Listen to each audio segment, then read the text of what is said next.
try to go on a walk at least once a day, and I always think about those sidewalk worms, the worms that have shriveled up and dried out and died on the sidewalk.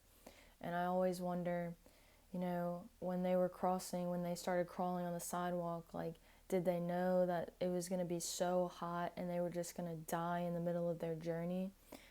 Is it worm suicide? Or did they think that by crossing the sidewalk, they would make it to the other side of the grass in safety? And I always wonder about this. I wonder if other people think about the sidewalk worms, but it's just something I think about all the time.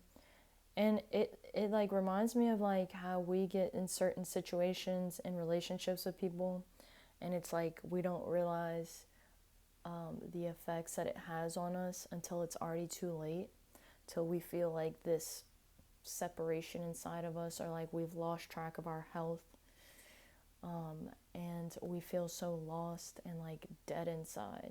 That's what I think about when I think about the sidewalk worms.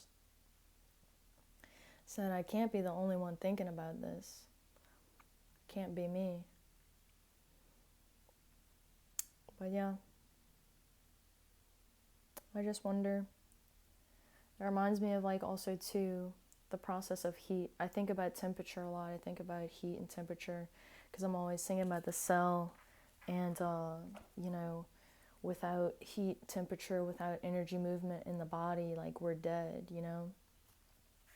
And the process of oxidation, mitochondria are responsible for how we interact and handle and hold our oxygen levels, and our rate of oxidation is how fast we're cooking on the inside. So, some people, it's fascinating because some people, we start to look at the 40 and 50-year-olds, I'm not there yet, but you start to wonder, like, oh, this person is aging really well. They look really, really young. And this person looks a lot older than their set age, right? And we have like a chronological age, and then we have a biological age. So the health of your mitochondria, the health of you at the cellular level, your oxidation rate determines what you look like in terms of your youth. The better, more mitochondria function we have, the less we cook on the inside, kind of like a sidewalk worm. It's the same thing as food. When we apply food, like when you're cooking your eggs, cooking your ground beef, that beef starts off as a vibrant red color, deep red, lots of creatine, lots of iron, right? And then we cook it, we apply this heat to it, and it loses nutrients. Of course, it changes in structure. We lose some bacteria on it, and it turns brown.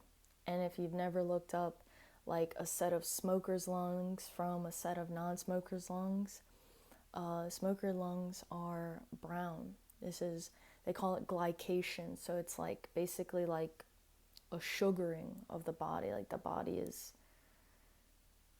it's been oxidized so much, it's been cooked, that it is like a well done steak, well done burger, So it's fascinating, It's all fascinating. And I've been wanting to talk about the sidewalk worms for a while. I just really haven't, sometimes I get on here, I'm like, how do I talk about this? How do I talk about this while, not putting on a mask and,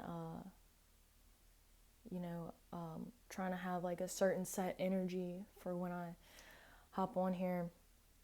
And I just keep trying to remind myself, like, you're not going to be perfect.